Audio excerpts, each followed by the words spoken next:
Sutterfield, Marlon Font, Mrs. Hughes, Andy Benz, Ralph Arza.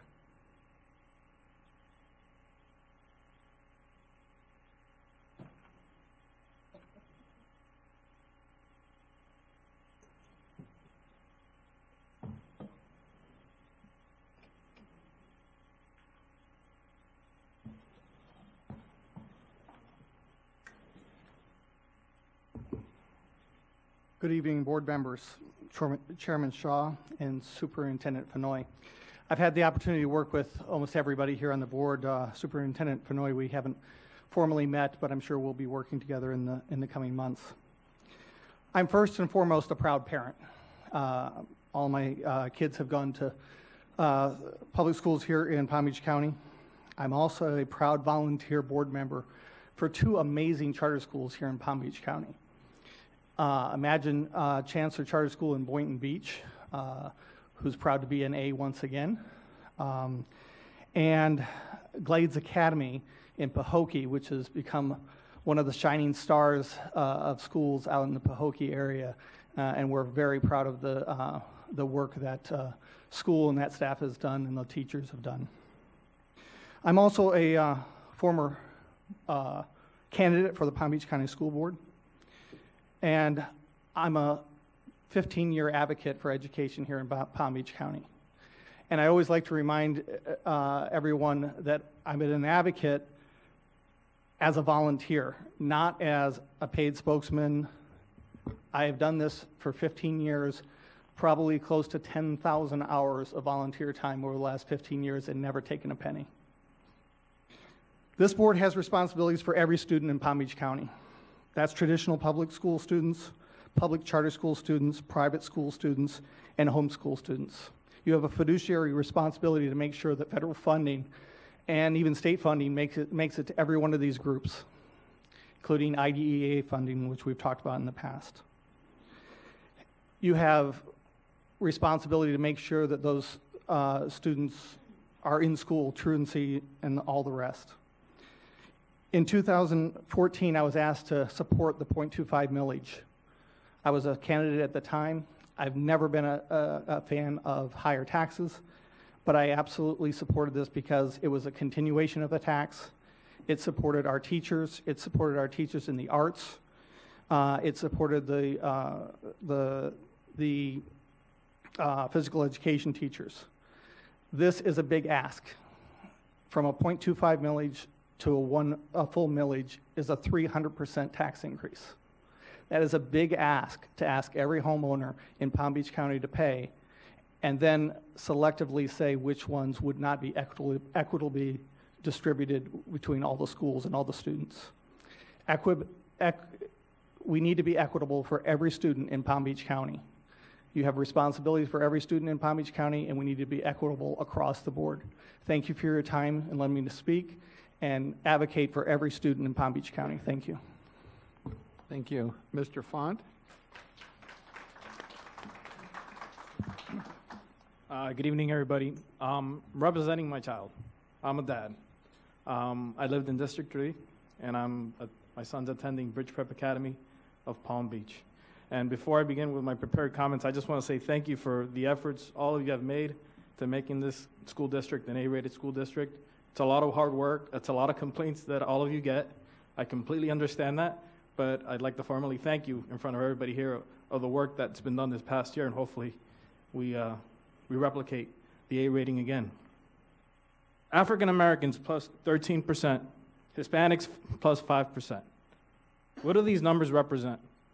According to the Department of Education, this is a statistical gap that documented in 2014 of students enrolled in charter schools versus traditional public schools. Perhaps marginalized by socioeconomic factors, charter schools have empowered families.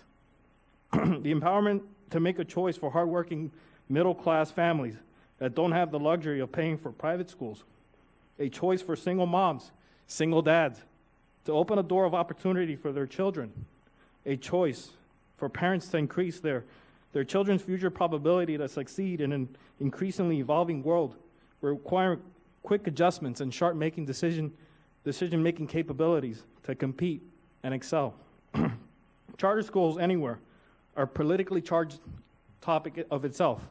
I get it. But why marginalize charter schools from an upcoming funding resolution?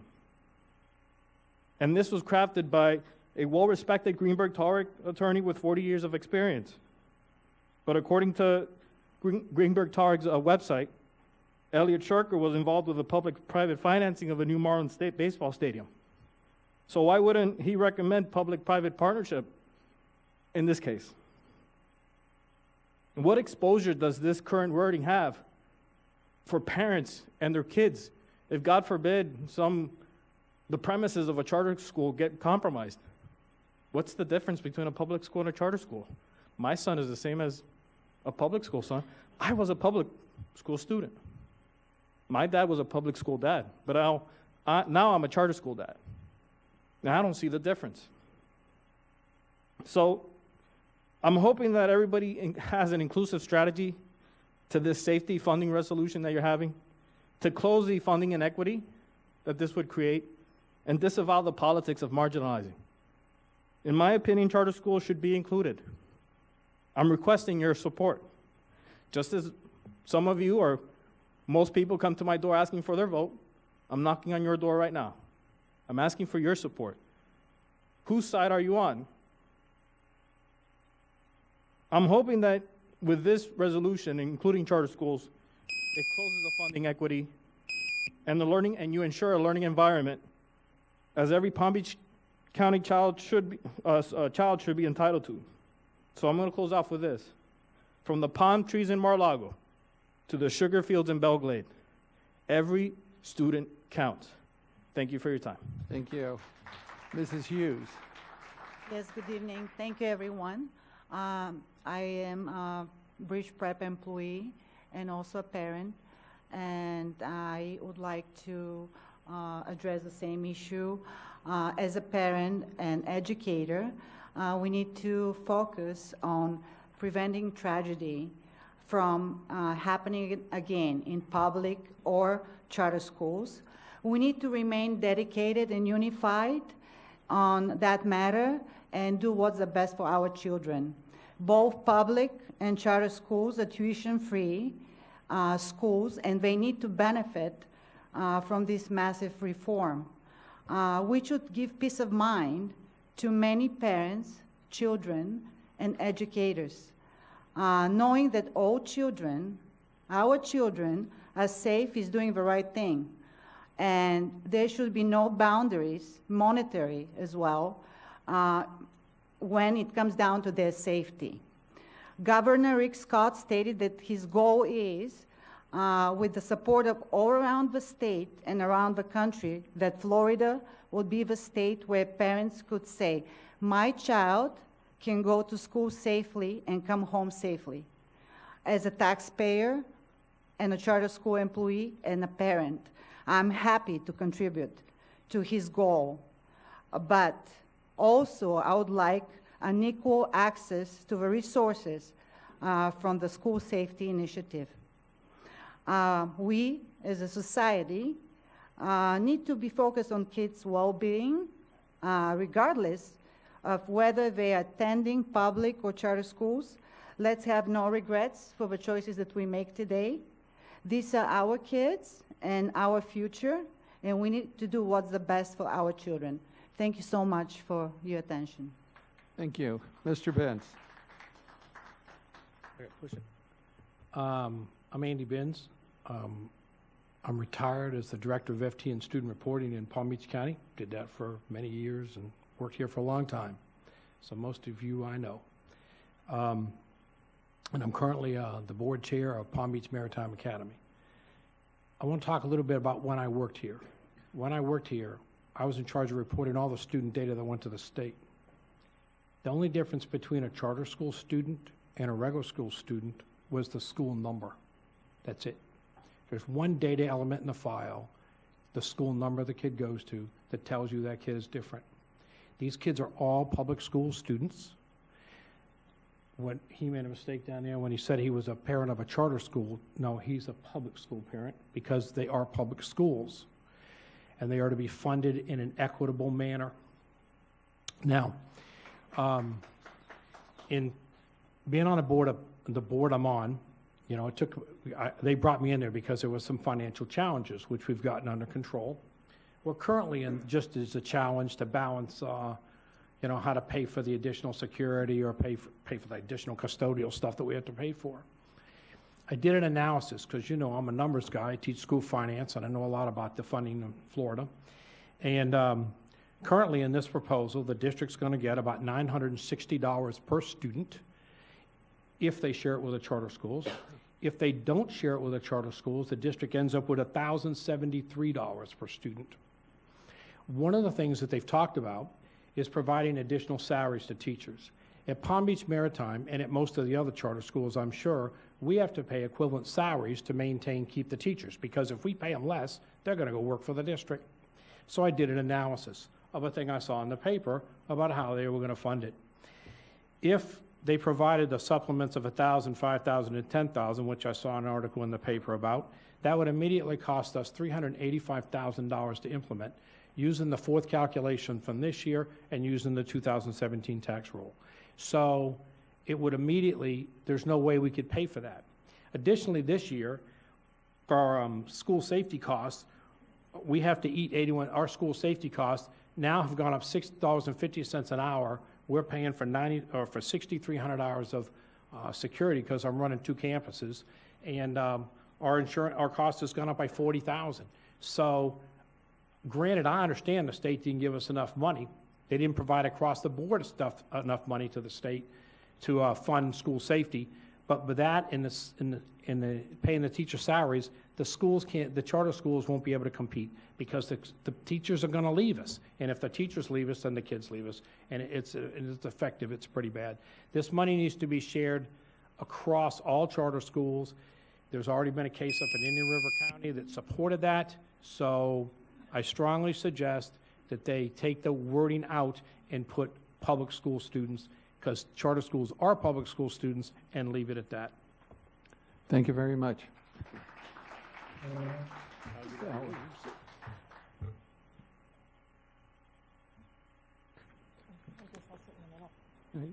Okay, hi, thank you. Thank you for this opportunity. Please give us your name, please. Oh, I was getting to the introduction. My name's Terry Hughes. I'm a Palm Beach County taxpayer, and I have a 16-year-old daughter who attends a very good Palm Beach County high school.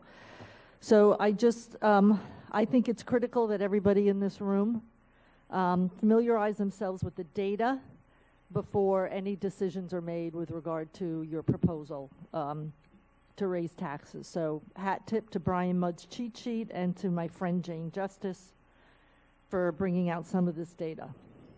Overall revenues, Broward County has received $74 million over the last year and $152 million over the past 2 years.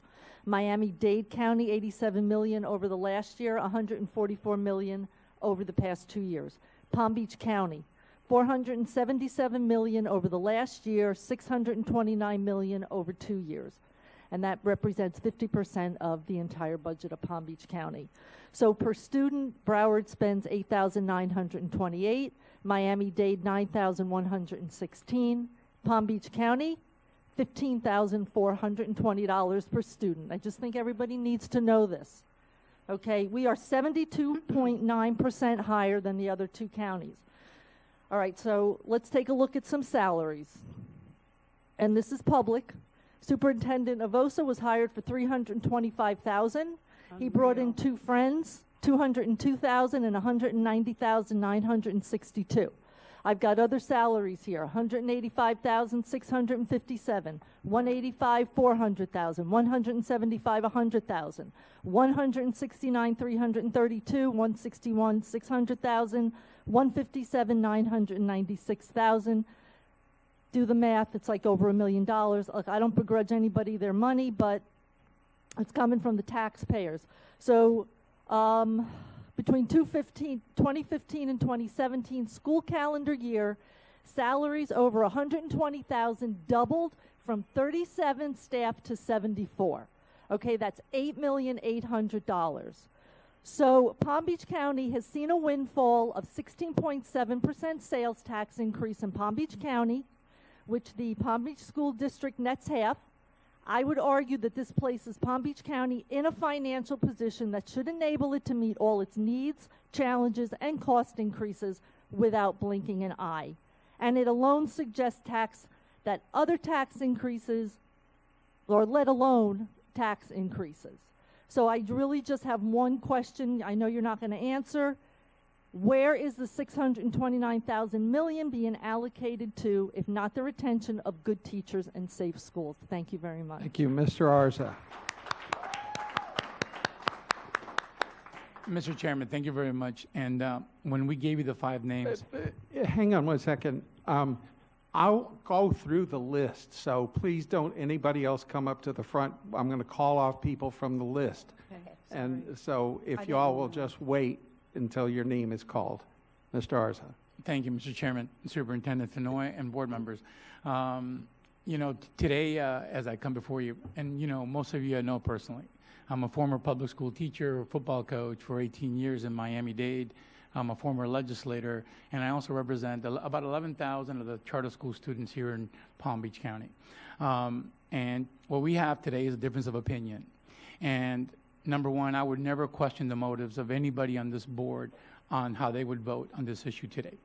I would ask you, as you look at this issue, and who I represent, that if I voted to support this millage the way you worded it today, I would be creating a second-class kind of student in the county of Palm Beach.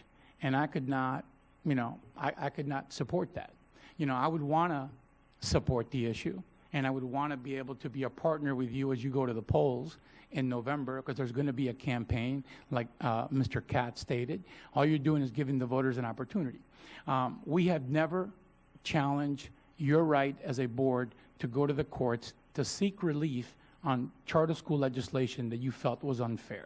You've done that. We have publicly supported you in that. I hate to say this, and you know, we live in a country, like I think I went to the same dentist, Ms. McQuinn, about being nice. You know, we live in a country that we can agree to disagree. And I would hope that we could always agree to disagree in a respectful manner. And I think that we've done that. As I talked to you about the legal expenses, how much money has this district spent going to court to challenge charter school legislation? And look, I'm not a numbers guy like Andy Binns, and I haven't done a public information request to ask this, but it might be close to $1 million. And you've lost every single case. And the courts have upheld the position of charter schools as public schools. So I ask you, number one, to change the language. Number two, I believe that all public school students means all public school students. I would hate to enter in the next, what do we have, 120 days of an election, that we would be on opposite sides of an issue. And we would be put in a position, many parents, over 30,000 parents send their kids to charter school. And please always remember, and I say this every time I go anywhere, they only exist because a parent chooses to send their child there every day. It's not a one-time decision. It's an everyday decision. Even with Eagle Arts, which I propose of closing it because of the mismanagement that was taking place, parents still kept sending their kids. My question is, what was being offered there by those teachers that those parents still, in the middle of all that mess, still kept doing that? So, you know, Dr. Robinson, I have so much respect for you when it comes to your outspoken nature to fight for the underdog.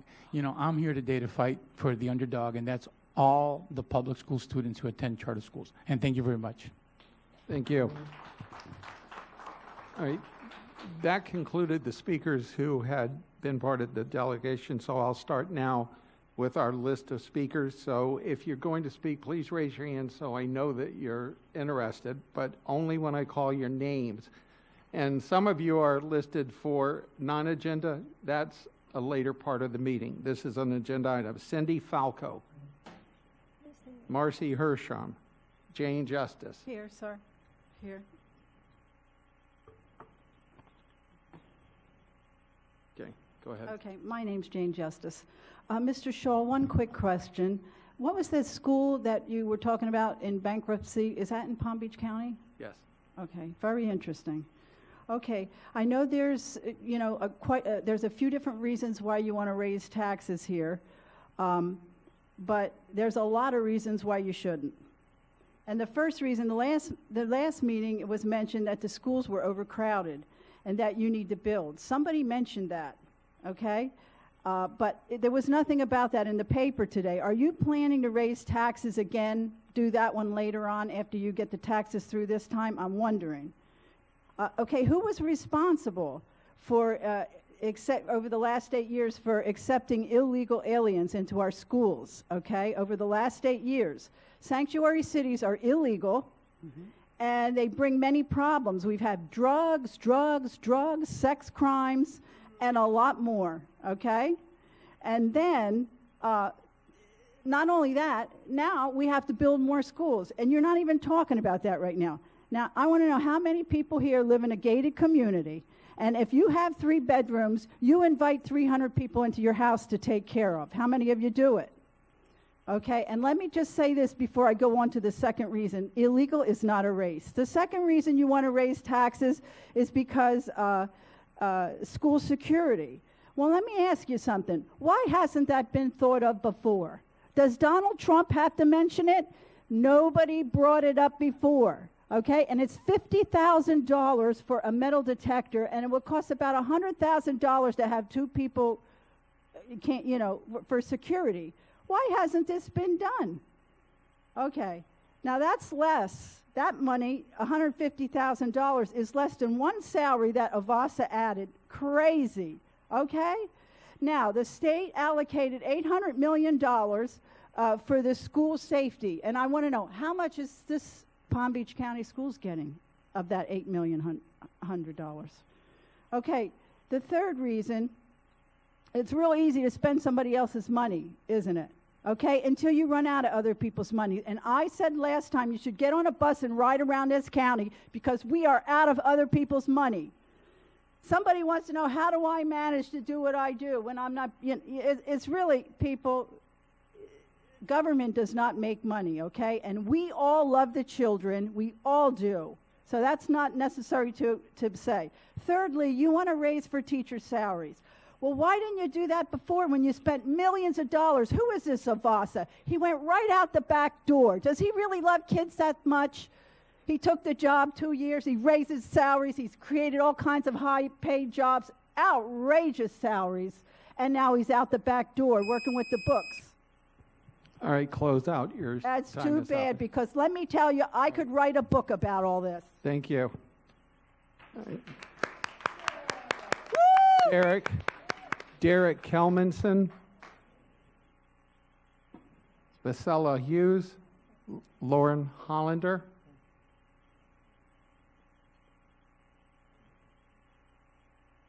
All right, Ms. Falco. Yes. Hi. I'm a citizen, I'm a mother, and I'm a grandmother. I'm also a senior citizen. I have been taxed to the max. I know that when you're in a different bracket and you make good and lots of money, that you don't feel the pinch. But as a senior, and I'm speaking for many seniors who live on limited incomes, seniors who don't have the money, that you're going to be pushing them out of their homes if you do raise the taxes, and I know that you've already spoken about it. My biggest concern is how you're going to word it where it confuses the public, where they think they're voting no on the tax raise, and it really, you've twisted it to where it says yes. This is a big problem and a concern that I have. I also have a solution for your problem in regards to protecting our schools.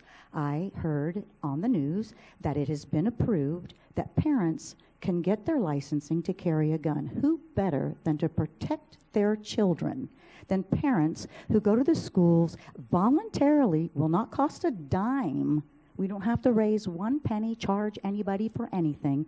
And these parents who willingly would love to go to guard their children. Now, this has been approved in other places. I heard that it has been done. Also, at the sheriffs, there's already 1 police officer already donated to each school, which the funds do not need to come from us, the American citizen, hard-working, who's already got a burden on our backs. There are solutions that won't cost money, which people will voluntarily, willingly do, and they love the children more than anyone because they're their children. I'm asking you to stop asking for dollars from us hard-working citizens, especially those who live on budgets because they're retirees and they can't afford to live, and they've bought their homes and they put most of their money into their homes and they're at the very latter end to almost pay, but they can't afford to even live anymore because you're taxing them to death.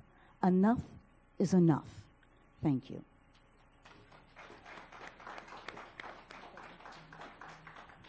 Lauren Hollander, Marisol Ciazio, Alicia San Miguel, Steve Hollander. Debbie Schatz,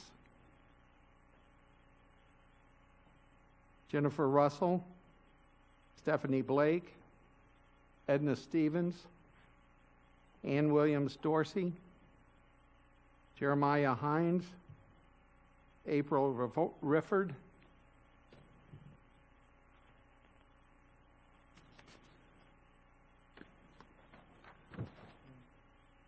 Henrietta Johnson, Paul Sirota, Michelle Tyler, Tisa Oldman,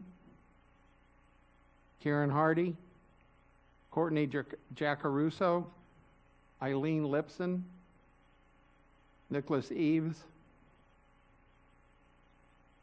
Elanet Weissman, Angela Thayer, Karen Hardy,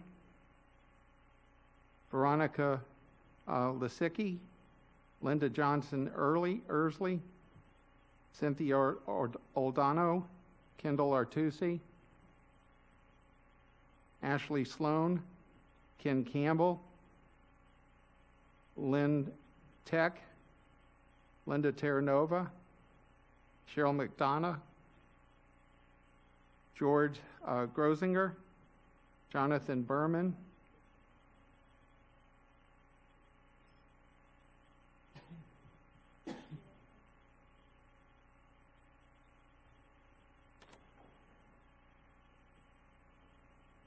Hello. Linda Terranova, principal and founder of Western Academy Charter School in Royal Palm Beach. I'm sure, as you know, Western Academy is an A-rated, high-performing charter school, and we are the only 5-star charter school in Palm Beach County. I say this to remind the board that despite what we've been seeing in the news of late, there are high-rated charter schools in this district who are doing the right thing for students each and every day.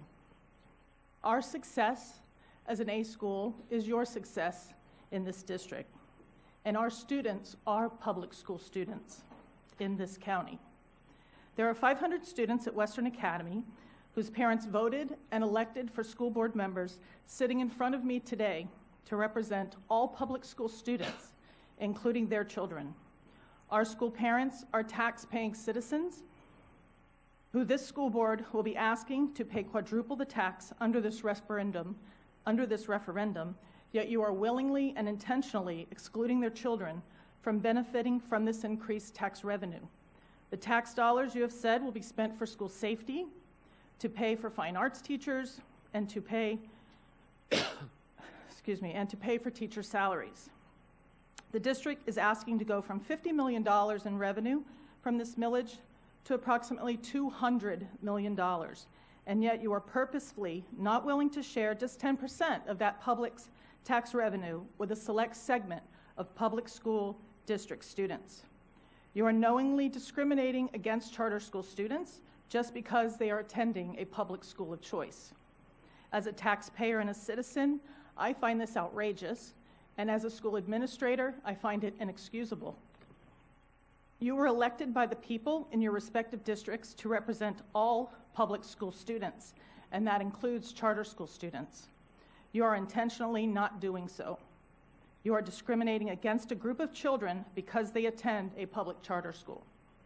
I took the liberty of looking up the professional standards section on the district website, and I'd like to read to this board what you have stated in your professional standards approach here in the district. And I quote, "Our team of experts approach our jobs with a genuine respect for what it means to be a public employee. Fairness, equity, and due process aren't just words for us. These are the tenets that set the foundation for every aspect of our profession." Unquote. I present to this board today that you are not being fair, that you are not being equitable in this referendum, and you are not living up to these very professional standards that you have committed yourselves to uphold. I request that you reconsider and change the language within this referendum to include the public charter school students who are under your sponsorship and who, like all other students in this district, deserve school security, they deserve fine arts teachers, and they deserve to be treated fairly and equitably. I ask you to do the right thing and include public charter school students in this tax referendum. Thank you. Thank you. Amy Cessna, Stephanie Sermon, Cecilia Navas, Marie Plant, Whitney Gonzalez, Monica Strazak, Shadeen Keene, Jessica Gallo,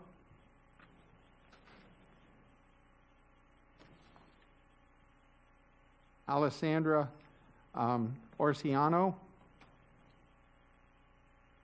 Toya Reagan, Rashida Armand, Brandon Morrison, Linda Monda, Rafael Gonzalez, Shireen Bashir, John McCain, Evelyn Benavente, Maria Hernandez, Tiffany Nisi, Karen Satin, Alexander Tusiak, Demia Farmer, Teria Justeline, Karen Petros, Amy Klein, Nikki Massaro, Wenzel Jones, Jody Harris, somebody with a, I believe this is an email address, Simply Skin Organic. There was no name on that one. Jason McCobb, Dania McCobb, Marlon Font, I think already had him, Daniela Schechter, Jennifer Valade, Tatiana Pinto, Kelsey Badolis, Kristen Giovanni, Julie Zenzel, Mitchell Pierce, somebody an email address of Francis72906.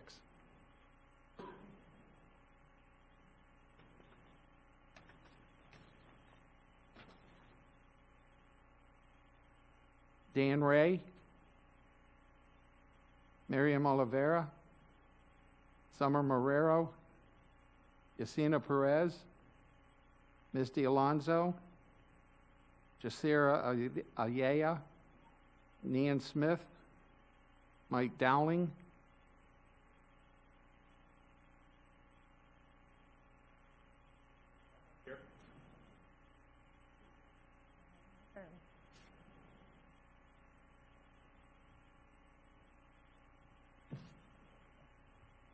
Good evening, board members. I'm Mike Dowling, and I'm here tonight to add my voice to those wanting you to request that the quarter-mill property tax assessment be placed on the ballot in November. The students in Palm Beach County's public schools need this money because the Florida legislature no longer adequately funds public education, because the legislature has saddled you and the taxpayers with unfunded mandates, and because the legislature is allocating education money for charter schools. But my request comes with a caveat, that you keep complete control over how this money is to be spent.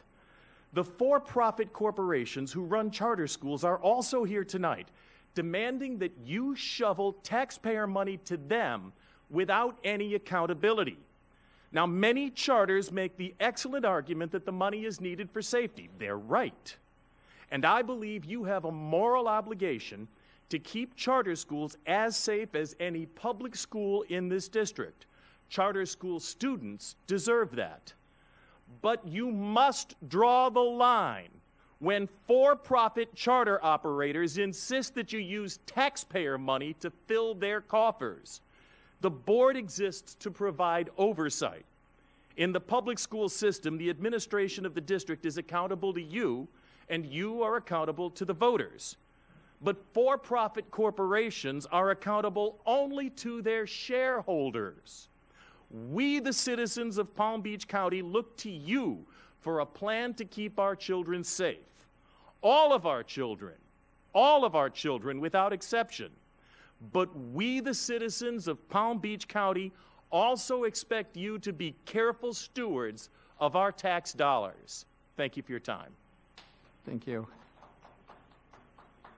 Don Pearson, Victoria Thiel, Laurel Bennett. That's me, Okay. finally.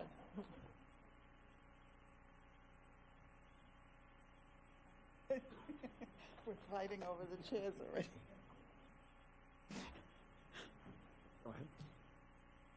Go ahead. My name is Victoria Thiel. It's my first time here, and I can't add anything to what Ms. Hughes already said about the expenditure of money. I want to know what happened to the last raise, what happened to the 17% sales tax masquerading as a 1-cent raise, clearly a negative result of failing math skills, and the other millions that you got for education. It appears more of the money is being spent on administrators and their generous salaries rather than retention of good teachers, as they can be fired at will. They, not administrators, are necessary. Education that will serve our children to advance to higher education and meet the needs of the job market instead of anti-American, irrelevant subjects or indoctrination rather than education should be your primary concern. I'm concerned most of your focus and needs arises out of flouting the law and making this a sanctuary county. More attention is given to serving bilingual children than providing the services that American children need, so they're getting pushed to the side. The need, as you claim, for more schools is due to the very same sanctuary mentality. You are responsible because you are inviting these people here at our expense. You are harming the seniors in this state. They don't have the luxury of your salaries and have to cut back on food, doctors, necessary medication to pay for your ever-increasing appetite for taxes. You need to learn to live within a budget, as we do, and non-citizen children need to seek their education in their own countries. Have a heart for the citizens of this county and state, and don't saddle us with life-altering expenses which should not be ours or drive us out of the county. I ask you to vote against this. Thank you. Mr. Pearson and Ms. Bennett. Yeah, go ahead. Hello, Don Pearson, Palm Beach County school teacher. When you ask what a charter school is, you'll get a statement like, charter schools are public schools. I'd like to give you, the public, some facts, and I'd like you to think about everything you know about a public school and be intellectually honest with yourself when comparing the two. Because charter schools operate with freedom from some of the regulations that are imposed upon public district schools, are they really public? Charter schools began appearing in the early 1990s. They used the title of independently operated public schools. This is what confuses the public at large. They are either not-for-profit or for-profit, which goes directly against the public school model.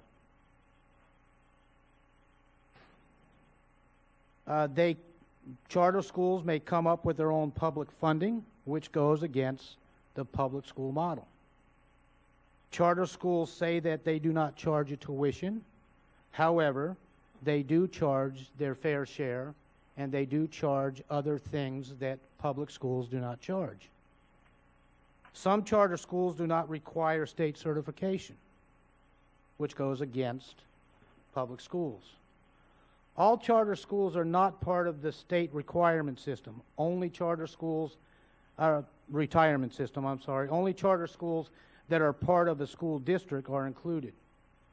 Some charter schools have freedom from meeting certain state or local educational regulations or policies, like some charter schools that open in August and close in December, and they keep the building.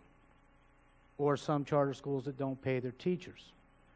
Some charter schools are nonprofit only in name and are structured in ways that individuals and private enterprises connected to them can make money. Other charter schools are simply for profit. Charter schools are businesses in which both the cost and the risk are fully funded by the taxpayer. They don't sound like public schools to me. Charter schools did not fully share the PICO funds with public schools when they got hundreds of millions of dollars, and the public schools got about 10%. There is a difference, and all I ask the public to do is look at the difference. We're not talking about the students, we're talking about the difference between a charter school and a public school. Thank you. Thank you. Ms. Bennett. Okay. My name is Laurel Bennett. I'm running for Florida House of Representatives, District 86. So, Marcia, I've seen her out at Winbrook Elementary School, H.L. Johnson, I should say, as well. So this is my district that you're affecting. My husband was a veteran. He did not receive his care from the VA, the benefits that he should have. And my son attended Dreyfus, the School of the Arts, which was a magnet school. I'm for charter schools. The ratings are high. But here's my questions to you. And these are just some simple numbers. You have $88 million in a slush fund, per se. Gas taxes, we pay 52.6 cents a gallon in Palm Beach County. In Georgia, it's 26 cents. 300 people a day are moving into Palm Beach County, 300 people a day into Broward County. So our revenue is increasing. Property taxes, for anybody that owns property knows that they have gone up. We passed the penny tax, which is bringing in $2.7 billion over the next 10 years. We've seen an increase from sales tax from 6 to 7%. There is nothing to say that you must hire police officers, just security. Those 75 people, why don't you hire the veterans? They're already trained. Yeah. And on top of that, I'll even be the liaison. I'm already a member with American Legion. I can go through the Vietnam veterans with you. I'll work with you to bring those veterans in. And what that does is it instills pride back into our schools for our military, our veterans that are home, as well as instilling pride in our military to our students. Then you've got $21,000 was paid over the private member for this poll that you took, but nobody knows who did it. It could have been just one of these gentlemen that was up here earlier. Now let's talk about that bill, the 7026. The Marjorie Stoneman Douglas School Safety Bill Act that was provided the money for the school safety. How much did Palm Beach County get of that? If you take 75 people that you're needing and you want to pay them $30,000 or 40, let's say $40,000, you're looking at $3.3 million. For $30,000, you're looking at $2.25 million. Why in the world are you raising $200 million? Why are you taxing the residents so much more? Why are you raising $150 million on this alone? Additionally, the person who owns a home valued at $300,000 pays $25 per thousand. Now you want to make it $100 for each 1,000, which is an additional $225 a year on that $300,000. Why? We've already heard numbers that your salaries are outrageous. By the way, the state legislator, the job that I'm working hard or campaigning for, pays $27,000 and change. So when you talk about school salaries or teacher salaries at $40,000 to $50,000, I'm like, pretty darn good. Thank you. Thank you. Superintendent, school board members, Lynn Norman Tech, I was called earlier, and I wasn't going to speak because we had a group of teachers and principals who were so well-spoken and represented their charter schools, their public charter schools. But I had to come up just to clarify some information that this district school teacher gave you, and the facts are this.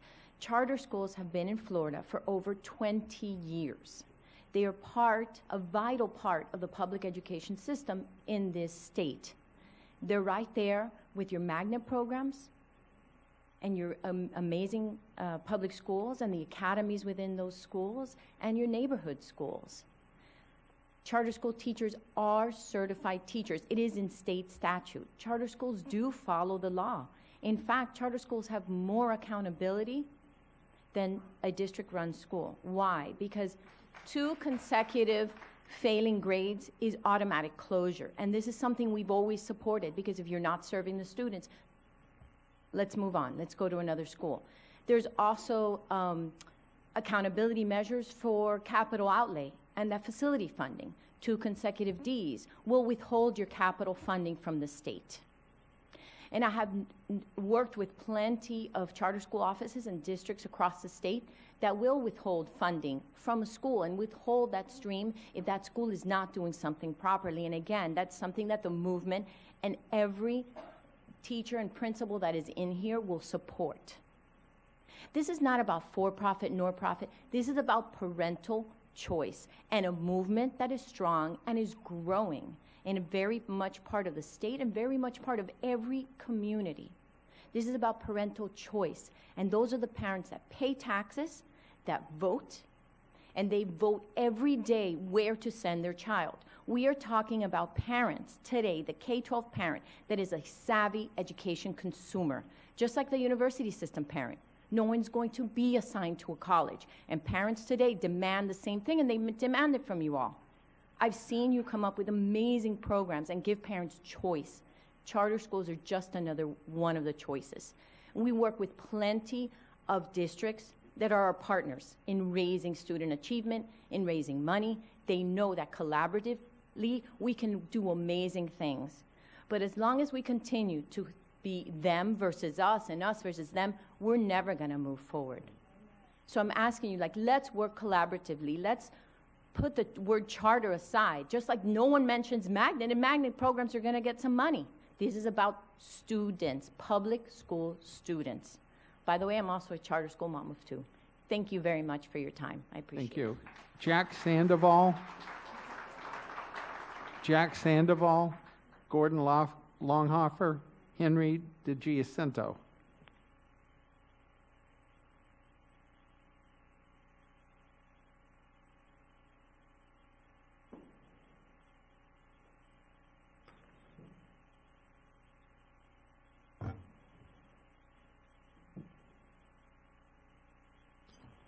Good evening, Dr. Fenoy, Chairman Shaw, members of the board, staff, honored guests. My name is Gordon Longhofer, math teacher from Pahokee Middle School, active member of our local CTA, speaking tonight as a citizen, as a teacher, as a taxpayer. For years, the legislature has cut school taxes. They do it under the guise, and they call it, we're keeping taxes flat. We're not going to raise your taxes. And they do that, and hopefully some of our guests tonight can understand how this works. When they roll back the tax rate, what they're doing is they're rolling the rate to a lesser amount of tax based on a value. That rollback rate has punished schools across the state of Florida since the recession. The Palm Beach Post reported earlier this week, or late last week, I can't remember which, that since 2016 versus the rate that is going to be applied for school taxes this year, if that had been left flat only from 2016 school year, we'd be looking at $175 to $180 million more in the county coffers. We probably wouldn't be here tonight with this issue. My own calculations have gone a little bit further, and the picture is even more severe. Going back to 2012, the rollback rate currently versus the 2012 rate, had that been kept constant, we're looking at upwards of $300 to $325 million more. Now, that's in a very large county, but those kinds of dollars would be for schools everywhere. There would be money to do whatever would be needed to be done, and we wouldn't have any of these discussions. With respect to those who've spoken earlier tonight about percentages of increases, you're always going to get a greater percentage of increase because you base your increase on the prior amount. So if somebody says, I'm going to cut your taxes by 50%, they can cut it by 50%, then they can raise it 100%. Well, then it's the same amount of money. So it's interesting to make sure that we always dig into the numbers. Just to kind of bring this to a real quick close, for me, the legislature continues to underfund schools in Florida. The proposed referendum that you have in front of you tonight does not do anything by you to raise taxes on voters. The voters are going to make that choice. And all I ask is that you employ this democratic principle, place this referendum, which is only going to restore less than half of what the legislature has cut from taxes over the last 7 years. It would restore less than half of that. Put that before the voters, let them have their voice, and determine whether or not it is now our responsibility as a county to do for public education what the legislature of Florida refuses to do. Thank you very much. Good evening. My name is Henry DiGiacinto. I'm a chairman of a charter school called the Florida Futures Academy. It's a credit recovery school. I also have a foundation called the Magna Charter Educational Foundation. And I'm really here basically to ask one or two questions.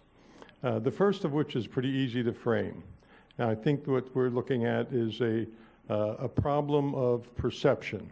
And so what I would like, if I may, by a show of hands, 4 years ago I was here wearing my hat, charter schools or public schools too, for a show of hands from the board members, who believes that charter schools are part of the public school system? We won't respond. We're not going to respond to that. This is exactly the problem we have with the proper funding of charter schools. And I want to pass it on to the people who saw that no one put their hand up and said they really believe. It's a simple question. Under state law, charter schools are part of the public school system. That's a pretty easy answer. You can debate the tax increases or not, but you can't debate that. The courts have already settled it a couple of times. And the other thing I want to ask is there's been a lot of talking points and misinformation passed around here tonight. And I see it not only here, but in the public and every other place I go. There's a lot of misstatements about what charter schools are and what they're doing. But I'm interested, Mr. Shaw, why you won't answer the question if you believe that or not.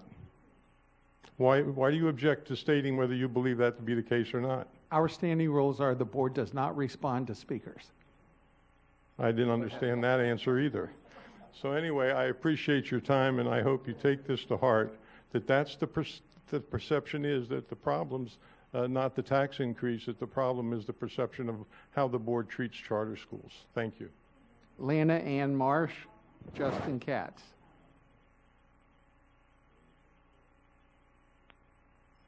Ralph Arza. Okay. But he was listed.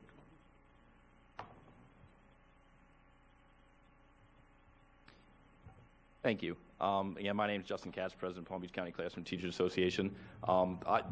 Since everyone's clarifying information, I feel the need to as well. I'm in total agreement with one of the previous speakers who I applaud for trying to engage in political activity by running for the legislature. We do pay our state legislators $27,000 a year, and I think we get exactly what we deserve for paying people $27,000 a year. You have a disengaged, regionally based legislature that makes decisions for, say, the Panhandle or Central Florida in spite of a massive population and tax base in South Florida. So I agree that legislators are paid a lot less than teachers, and the level of service we get from our legislature is abysmal, so it makes sense. With regards to the actions of the legislature, as one of the previous speakers, Mr. Longhofer, stated, they have substantially cut your taxing authority over the past decade.